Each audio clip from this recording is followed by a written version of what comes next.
Well, hi there. Welcome to Roundtable. I'm your host, Adam Cook. This week, Roundtable visits the Richmond Municipal Council table as we review a couple of items from the county's most recent Committee of the Whole meeting. Later on in the program, you're going to hear from representatives of the Eastern Counties Regional Library System. They're going to tell you about some updates to local library branches and a potential big development for the branch in St. Peters.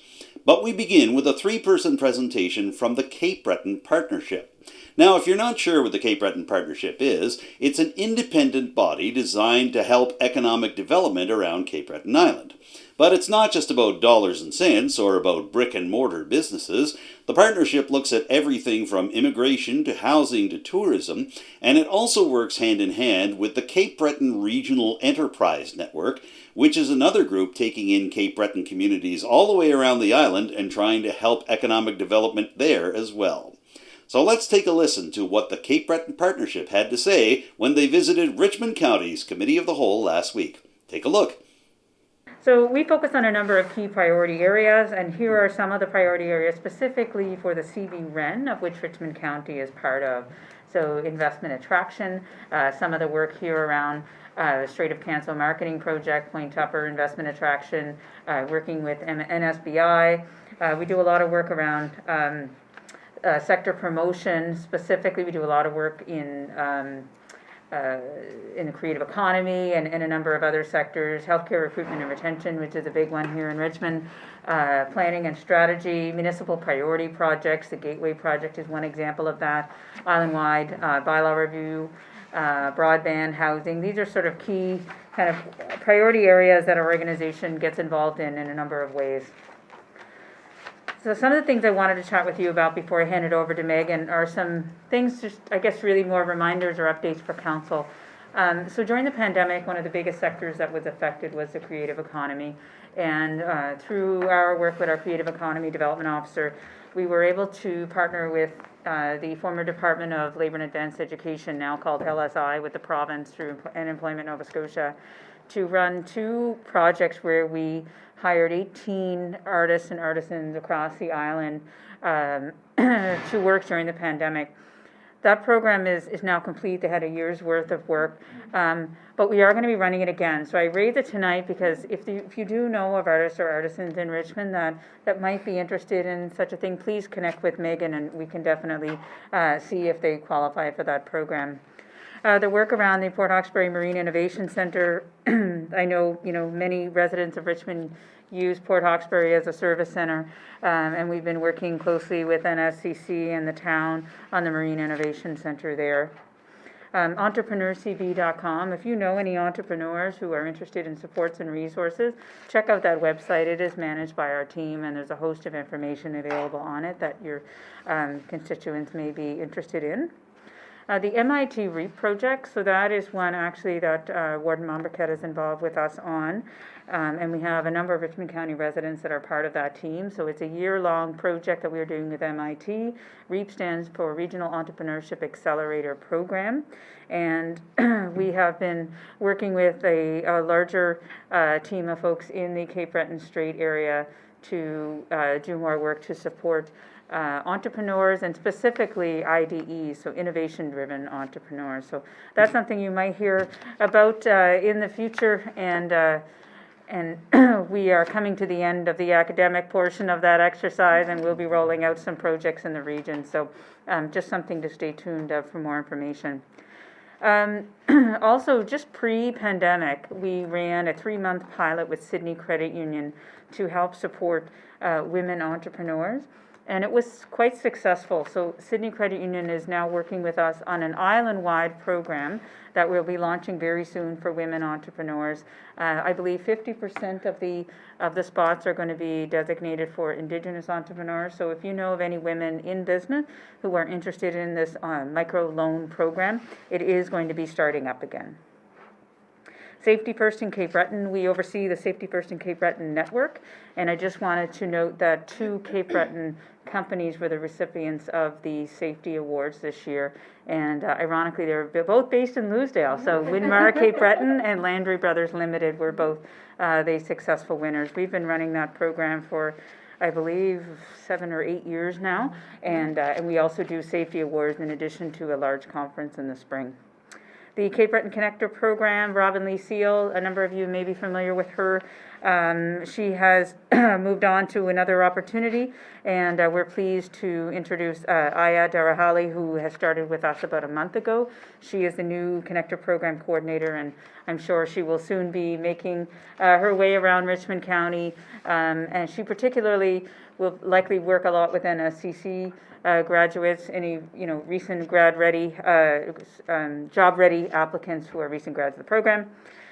And the last part for me is our Cape Breton First campaign. We continue to run that initiative, and it's trying to encourage entrepreneurs and individuals, people, to support local businesses and think Cape Breton first, particularly as we lead up to the holiday season. So we've partnered with the Reporter, and we'll be running a campaign in the near future. All right, it's my turn.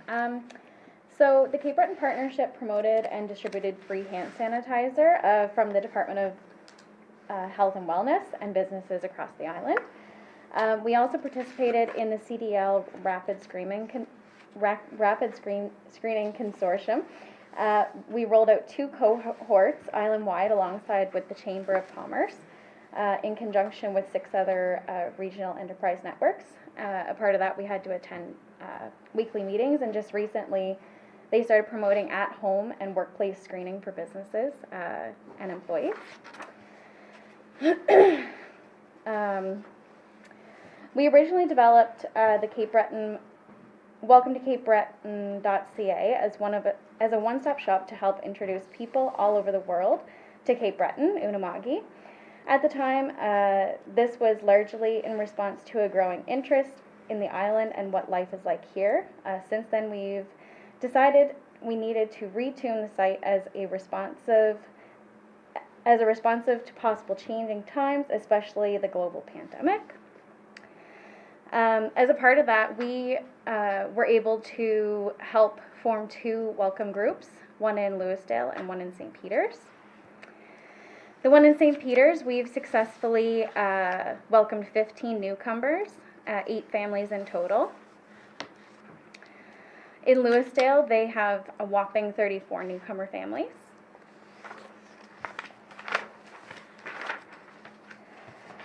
So, Shoreline Construction has identified opportunities in the county for mountain biking and cycling infrastructure. The region has excellent potential and is well populated with active local communities. We've been in early discussions with Woodladek First Nations, who is looking at doing a pump track. We also had discussions with Speedo regarding the creation of community infrastructure, with the goal of tying in key locations with community trails. And we've also had discussions with Lisa Boudreau, who was the Destination Cape Breton board director, and is now Cindy Walker. She has identified that the Isle Madame could be an ideal location for coastal style mountain biking trail route.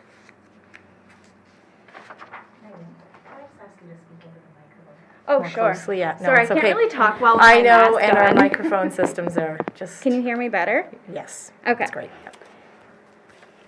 Yep. So the municipalities play a key role in successful mountain biking strategies. Where private entities are concerned, assistance with land use, deed access, community marketing opportunities will be important areas that we need municipality support with. So business advisory services. Sorry, I'm a little bit behind here on my slides. Trying to do both. Here we go. So we opened 37 files. We engaged with 52 clients. We've done 35 business plans and 2 advisory services. That's just for the CB REN contribution. I did want to note that Richmond County only had 1 file open with all of those numbers, so we are mentioning it as we would like your help to raise those numbers as well. I think it's more or less that people just don't know the services available. So Yeah. our business planning advisor will help any business for free, with the support for a business plan. We recently embarked on a retail market analysis. This study will determine, oh, there you can hear me now. This study will determine what new and existing retail businesses and investment opportunities exist in the CV REN. The retail sector can benefit and well-designated local, The retail sector can benefit from well-designated local regulation, business support services, marketing, and promotion. The work will start the first week of November with the final report and deliverables at the end of February. So in the CB REN, St. Peter's, Port Hawkesbury, Inverness, Bedeck, and a northern community of Cape Breton that hasn't been determined yet, we're thinking either Shetty Camp or Ingonish will be on the retail market analysis. Housing. Housing shortages in Cape Breton present barriers to economic growth and employment opportunities for newcomers. We recently did a housing survey for Shetty Camp and the town of Port Hawkesbury. We wanted to just mention this as it is an opportunity that we can help Richmond County if that's something that they would like our help with. The Tourism and Seasonality Project, the Cape Breton Partnership has promoted the Labor Project in Richmond County.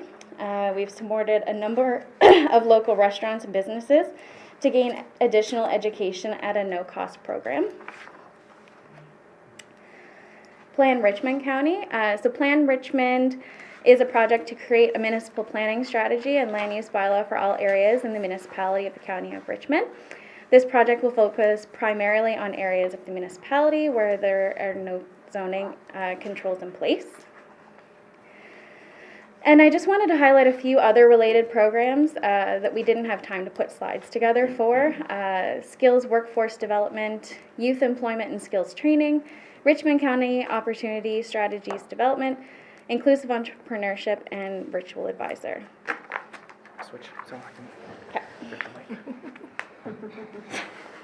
Musical chairs. Right? Yeah. Hi everyone. Thank you for the opportunity to give you a quick little update on the labor market and immigration portfolio overall. So if you're not aware, Cape Breton never had its own job board before. In 2019, we had a Cape Breton Job Expo, and we partnered with Nova Scotia Work, CBU, and NSCC, and it was very successful. We had over 250 positions posted, and what we found out at that opportunity is that employers really needed a place to gather all their employment in one place. For the next Expo series that was successful, we were absolutely doing it again with all partners, but unfortunately COVID happened. And when COVID happened, we had 30 employers registered for over 300 positions, and they're all over the island. So immediately I ran to Carla. Can I do it? Yes, let's do a job board. Immediately went and we started working on the job board. And we created a job board because our work in immigration, we knew the national standards, and we were able to create a job board that is truly up to par with our national counterparts. So last week, we actually deployed the third iteration, this third update, and it was launched in August 2020, and we already had our third update deployed. And now organizations can post for board of director opportunities and volunteer opportunities. So this is a feature that doesn't even exist on a lot of the comments. So that is really a big update there.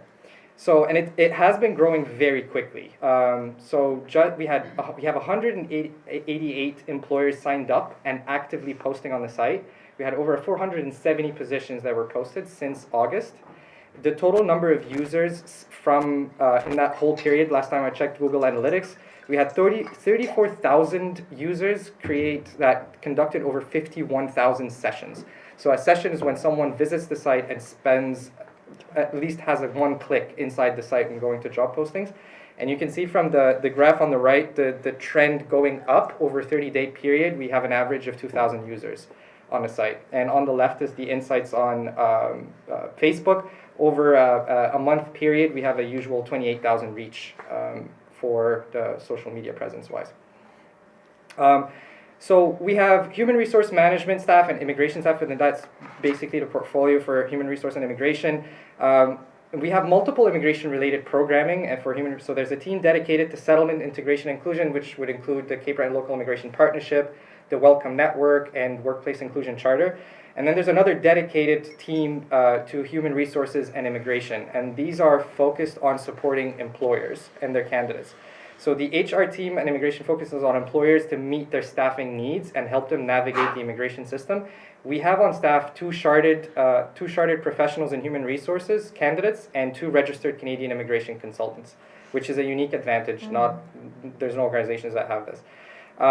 Human resources and immigration, just overall what we focus on. For human resource management, we just offer guidance that allows employers to remain competitive and develop the necessary understanding to engage in national and international recruitment.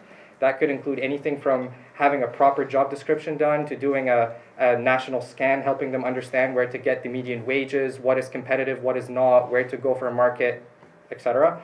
And immigration services are focused on helping employers and foreign workers in navigating the Canadian immigration system overall and preemptively identify complications before they happen and resolve them, because there's nothing worse than an immigration file going wrong because of a missed document or something that happened wrong. That can set a file back 6 months, which means someone loses status, an employer loses an employee, and things can go really bad. We have 2 federal programs that we are a direct referral partner for, which is the Global Skills Strategy. They get a concierge service from Immigration Canada, and a Global Talent Stream, which is an expedited labor market impact assessment in 2 weeks, which is unheard of, but they need a referral from our organization.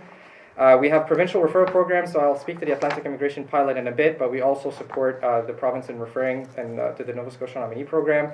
And in terms of international relationships that we've built a relationship with ANAPEC Morocco for Mobilité Francophone, which is a labor market impact assessment exempt work permit for French speakers. So if anyone's looking to hire for someone in a semi-skilled occupation that speaks French, we can get them here in no time with ANAPEC and get them resumes. And even ANAPEC in Morocco will even organize interviews, have them in a room for digital interviews and all that fun stuff. So anyone in a French-speaking community looking to hire a French speaker, even if it's an English job, as long as the person speaks French, it doesn't matter if the job is in French or English. As long as the person coming for the job speaks French, that is considered national interest to Canada to increase the French speakers. The Atlantic Immigration Pilot. So in 2017, we started the partnership with the Nova Scotia Office of Immigration, now known as Labor. They became the Labor Skills and Immigration. There were only 2, I checked the sheet, there were only 2 employers designated in Richmond. They're looking to fill 15 positions, and that would have been from the initial outreach when the pilot was launching. They may have even reached to these employers before the program launched to just kickstart the program. Today, there are over 20 employers designated with a total of 56 positions that were looking to be filled throughout the lifetime of the pilot for Richmond County. We have been supporting most of these employers. I couldn't believe it when I checked, but all of them are probably on our upline. And we have led that, which led to 34 new permanent residents. These are files that have been completed from our office, and they're going through permanent residency procedures, or may have already received it for Immigration Canada. And this includes the foreign workers, their spouses, and their accompanying dependents. Good news, Immigration Canada is committed to launching the permanent immigration program. But as a result, the pilot comes to an end, which means when the new program starts in 2022, all employers will have to redesignate. Their old designations on the pilot expire, which means we anticipate a severe demand to get everything back on track when the permanent program comes into effect. Healthcare recruitment and retention. So myself, I engage with representing the Cape Breton Partnership on Cape Breton South Committee. We've been there since its inception, and I provide HR and immigration support, and I help any way I can. We have our immigration consultants support recruiters to resolve complications. So now it's becoming more frequent that whenever there's complications, they know to reach out. They know to reach out to us in advance to avoid the complications. So at first it was like, oh, something went wrong, can you fix it? To now being like, hey, we have someone coming in, can you just make sure nothing goes wrong? This is how it's becoming now. We have 3 healthcare coordinators that have been actively helping Cape Breton South, as well as the CBRM committee. And when we were launching the CBRM committee, we were trying to replicate the success that we've had at Cape Breton South. It's really an amazing group.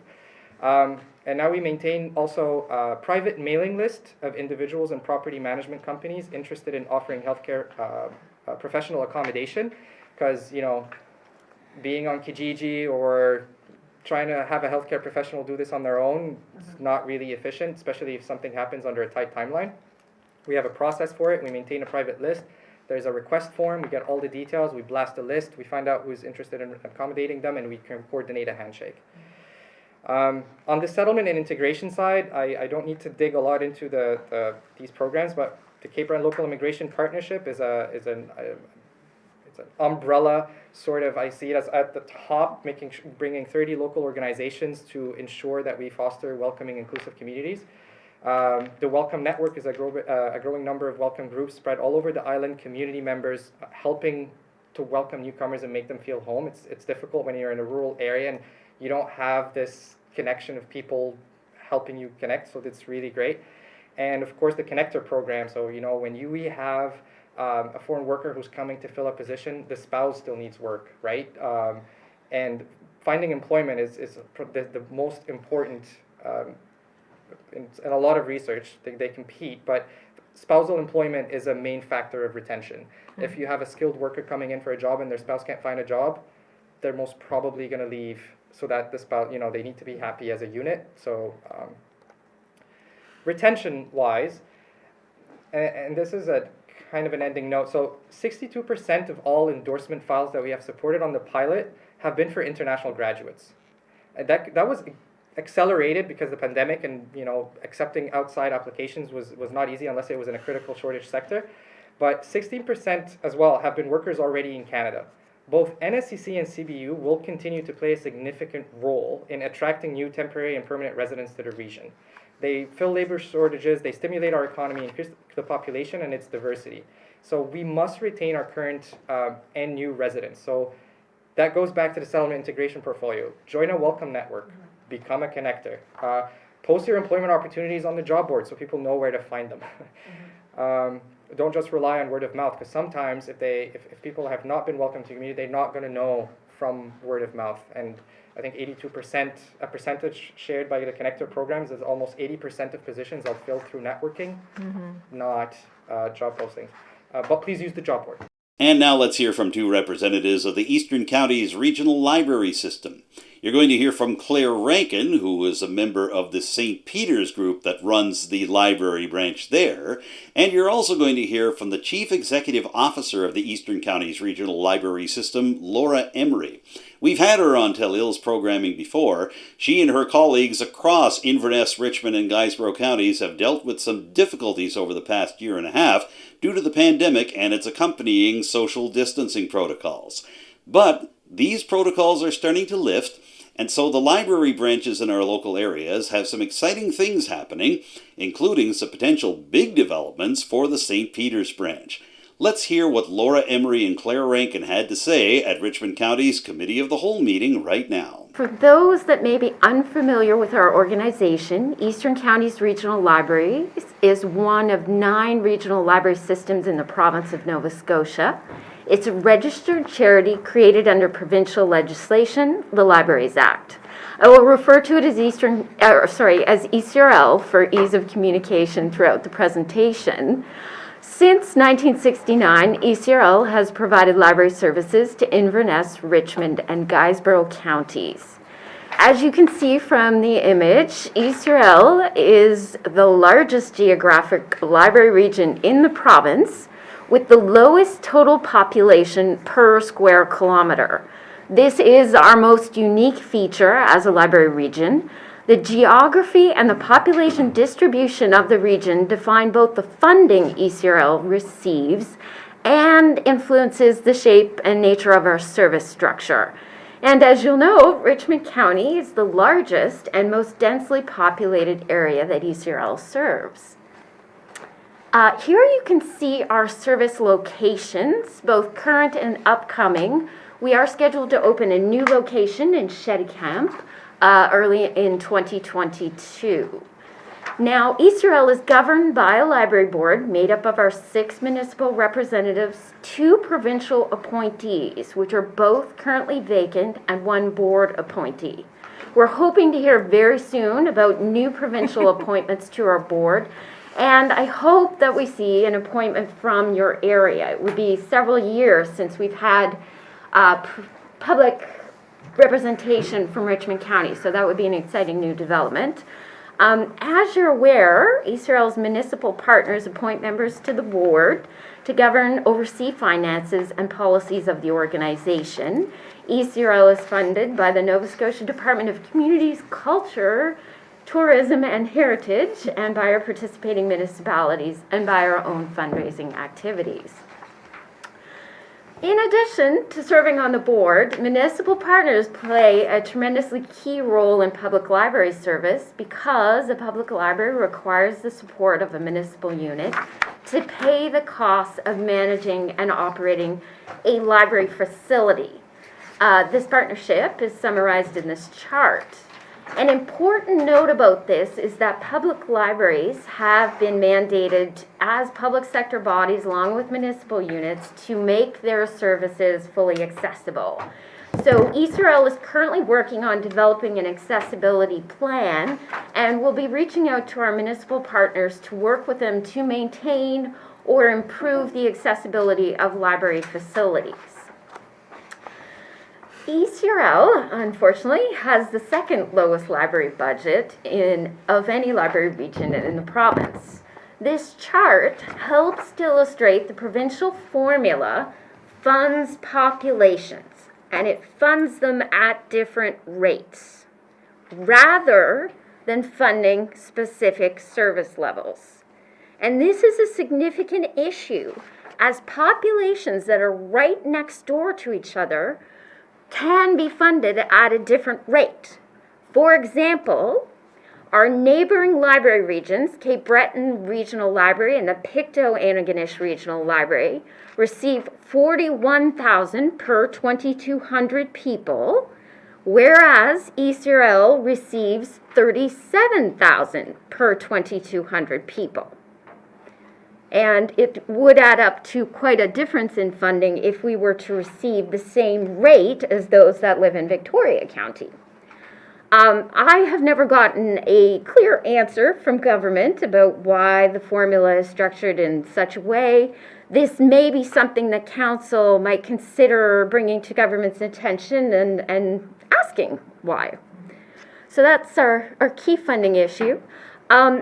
The municipality is the second largest funder and has the second largest population that we serve, which is why we're very happy that we've been able to improve the funding situation this budget year for Richmond County.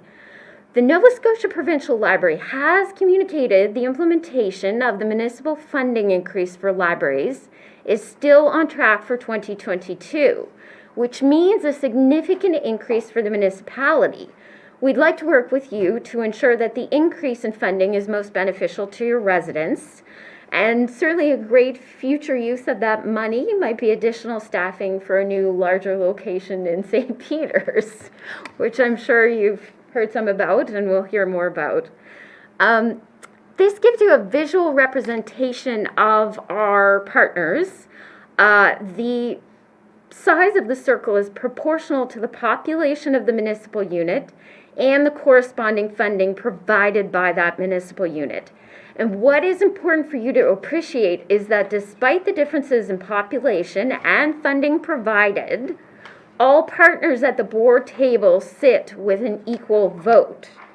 This is why the board's decision to provide all municipal funders with an equitable return on their mandated contribution was so important, as it now ensures that the populations which generate the funding enjoy the benefits of that funding in local geographic library service. So this is a huge change for us and very positive for your municipality. Okay, services available to your residents. Naturally, I want everyone to promote what the library offers to the community. We have regional services, borrow by mail, and digital library services. And these are advantageous because they can reach people in their homes. ECRL has a toll-free number, 1-855-787-7323. Users can call to ask for books or other materials they want to be sent to them via the mail. Now, this service can reach offline people. You just need to have the phone and a mailing address, which is really critical. We don't want to leave anyone out, right? So Or if you do have internet access, you can go online in our catalog and you can select borrow by mail as an option for delivery. And this is great for people who've dealt with health challenges or still have those concerns during the pandemic. Additionally, we added an excellent suite of digital library services. I encourage council to check it out. If you read the Chronicle Herald or you read the Cape Breton Post, you can read it every day electronically for free with your library card. We've got downloadable books, audiobooks, but we now have downloadable movies, television. We've got car repair. We've got consumer reports for product reviews. We have LinkedIn Learning, so we have excellent learning opportunities for people looking to improve their job skills and learn the latest thing about computers and how to advertise on Facebook.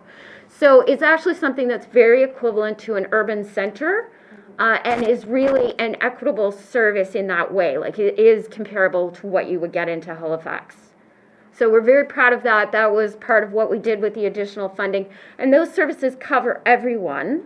In terms of local geographic services, our staff are essential, okay, because they are helping the public navigate and learn to use our services, which can be kind of, complex, and they're particularly important for library users who do not use the internet or computers.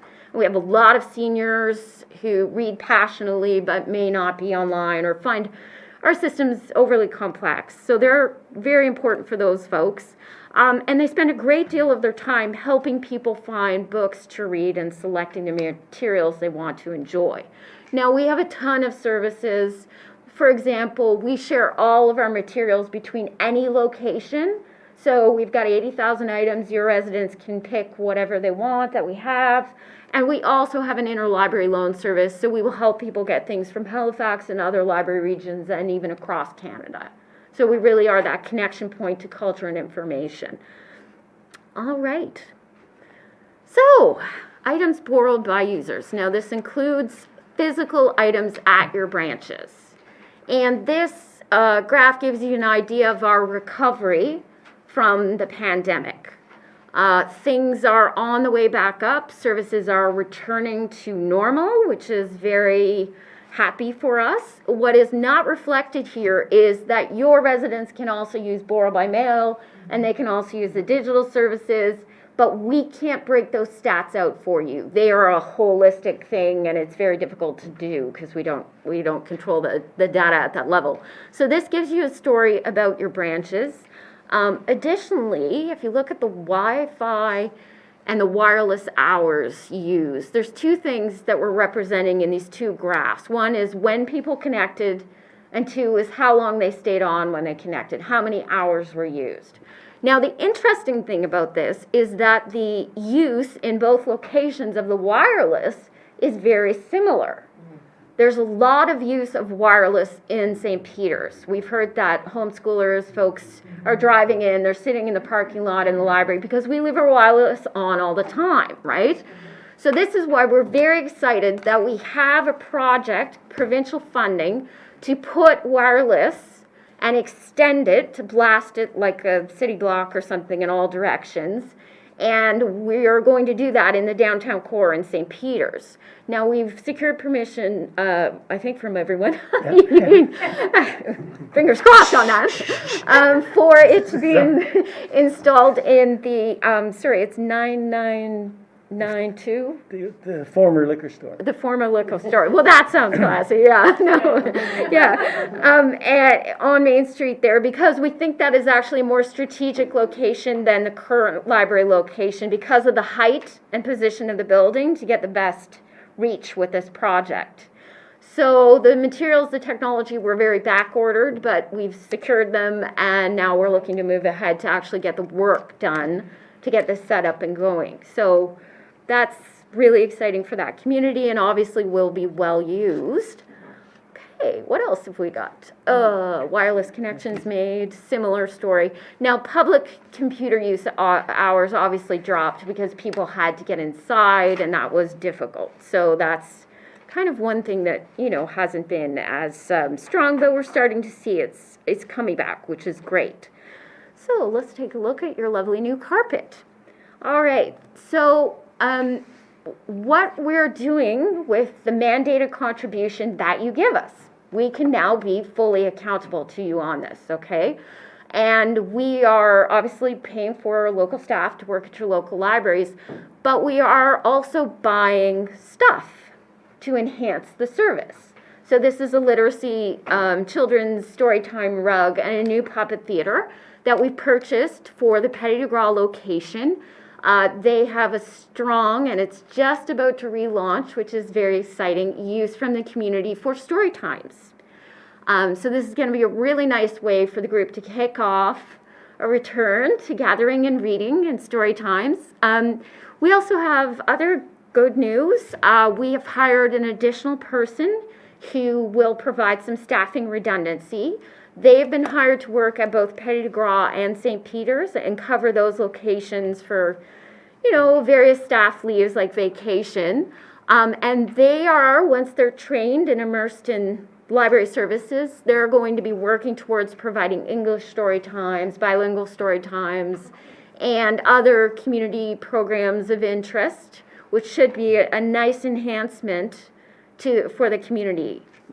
And so that is one thing. We also have another exciting piece of news. We have purchased, again, with your funding, a microfilm reader. And a microfilm reader allows people to do genealogical research and read information on, just straight out of a movie, those microfilm strips. This is a very popular activity with people visiting the area, kind of a tourist-related thing, and it's very popular with older adults who enjoy genealogical research. So we're excited to be able to have that service.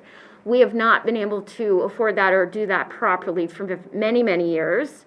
And as I say, it is something that has to stay. It's a fancy computer and with attaching technology at one location. So it's great that it can be at Petit de Gras. Let's see if that's all the good news. I think it is. Okay, so let's talk about money. All right, so this is actually a happy story, which is probably unusual for council. We have, for the first time in our history, sincerely and genuinely given you back all of your mandated contribution in local geographic service. Okay, so that's a big change. We are also giving you a very fair share of the French grant, also an improvement in funding. Now, we've done sort of it's a bit past mid-year, but we've done a calculation of where we're at in our spending, and we project that we will be able to fully expense your mandated contribution. Your mandated contribution cannot roll over budget years. We got to spend it all locally this year. The French grant can, however, roll over. We're a little bit behind in that spending. Worst case scenario, we can roll it over to the following budget year and use it then, if I don't get a chance to pick up on that area. So again, this is something that is new for us, and we're very pleased to be able to be accountable in this way and really start working to build up and improve the service for the community. One important part about giving populations back the funding that they give us for library services is it should help to provide the correct amount of service, help to stabilize, build up. I want to emphasize for councillors that any previous fines or bills that patrons may have had in the past, they've all been wiped. That was part of what people did during the pandemic. Old bills from years and years ago, all gone. Everybody's got a fresh new start with the library. Your residents can go in. They don't need to be afraid about something a little oopsie that happened 10 years ago or whatever. And we have services that are good for working families who are busy, who are online, who are looking for something modern.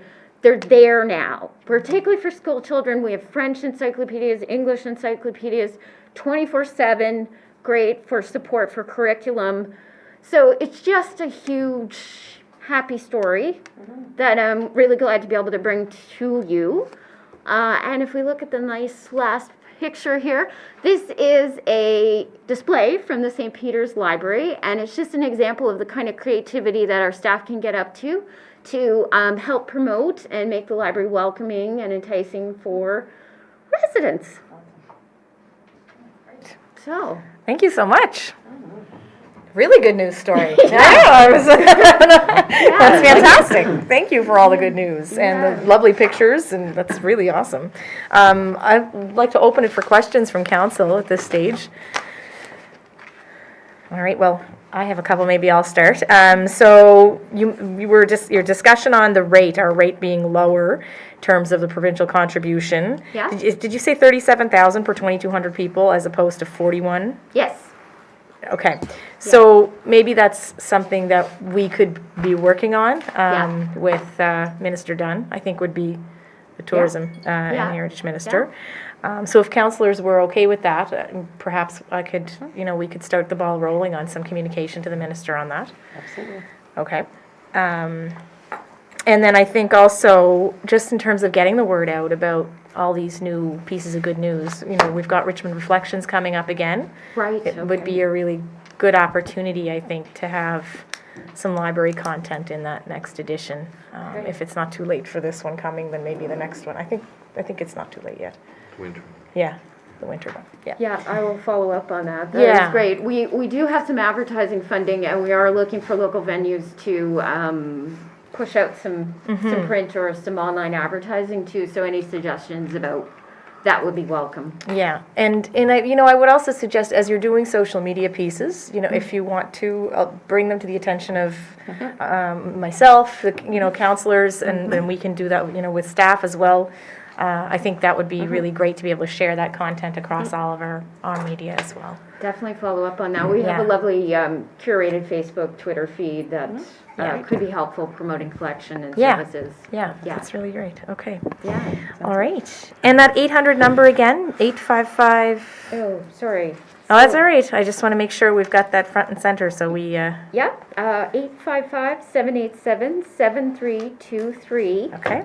And easterl.ca. We will be launching a new website, so that's something that we'll certainly forward and share is sometime in the next month, and a bit of a new look and feel for our online presence as well, which should revitalize the image for some folks. Okay, that's great. We are embarking on locating a new library in St. Peter's. We hope to really make it a community hub, and with council support, and because that's one of the things you do provide. We've sent out some proposals in partnership between the village and COA to get a design function going and renovations.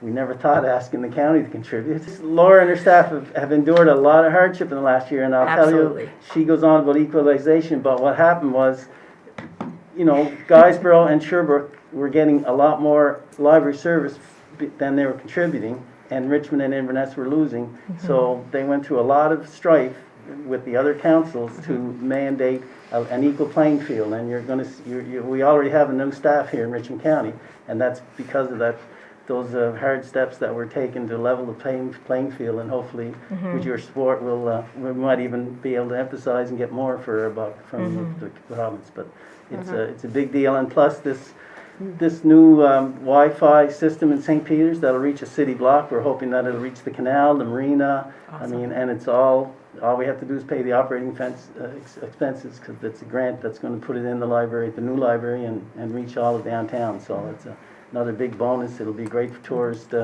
attraction to be able to get Wi-Fi everywhere else. Yeah, I mean, the great news for us is that, when you're paying more or whatever you're paying now, like, we're now able to show you the value of your investment. Right. And that can give you greater confidence going, okay, it's okay to invest in libraries because we're going to get that back. Right. Where for years you were essentially over supporting our regional operations and supporting service in other counties. There's fairness and then there's fairness, right? But the reality of it is the population that generates the funding needs that funding for service.